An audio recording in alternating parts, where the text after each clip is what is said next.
Every afternoon, Thomas the Tank Engine puffs along his branch line with Annie and Clarabel. First, they pass the watermill. Next, they come to a big farm. Then, they can see a bridge with a village nestled either side of it. This is a special place. Whenever children hear Thomas coming along, they stand on the bridge waving until he is out of sight. One day, Thomas was running late. He had stopped at the signal before the bridge to talk to some new children. Percy was waiting too. "Hurry up, Thomas," called Percy when the signal dropped. "If you're late, the Fat Controller may get a new engine to replace you." He would never do that, thought Thomas, but he was worried. Next day, Thomas hurried along the line. Just ahead was a goods yard. There, on the platform, was an inspector waving a red flag. Next, Thomas saw some children. They were waving too. Something must be wrong, thought Thomas. This station is for goods, not passengers. "Help, Thomas, help! We are glad to see you," called the children. "Please, will you take us home?" The station master explained to Thomas's driver that the school bus had broken down and that all the parents would be worried if the children were late. Thomas waited as the children walked down from the bridge.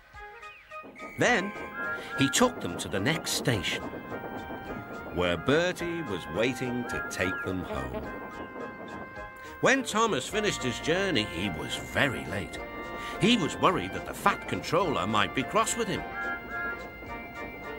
"I warned Thomas," puffed Percy to James. "He's been late one time too many. He'll be in trouble now."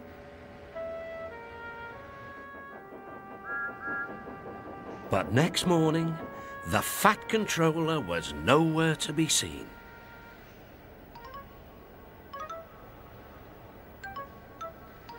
"Thank goodness," sighed Thomas.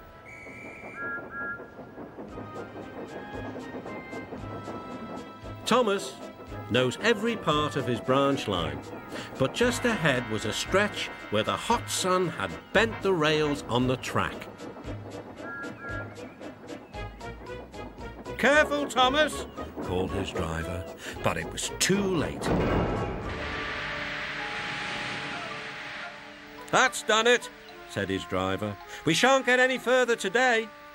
"But what about my passengers?" "Don't worry. They'll be looked after," replied his driver. While workmen repaired the line, Thomas had to shunt trucks in the yard. Bertie came to see him. "I understand you need my help again." "Yes, Bertie," replied Thomas sadly. "I can't run without my rails." Bertie set off to collect Thomas's passengers. "Hello, Bertie," they said. "We are glad you are here." Bertie drove along the road by the railway. He stopped at each station along the line. Sometimes he stopped between stations to let people off closer to their homes. Thomas felt miserable. "I've lost my passengers. They like Bertie better than me." The Fat Controller arrived. "Your branch line is repaired. I'm going to change your timetable so that you and Bertie can work together more."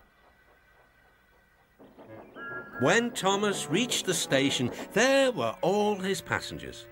"Bertie is a very good bus, but we missed our train rides with you," they said. Later, Thomas spoke to Bertie. "Thank you for looking after my passengers." "Oh, that's all right, Thomas. I like to make new friends, but I'm glad to share them with you."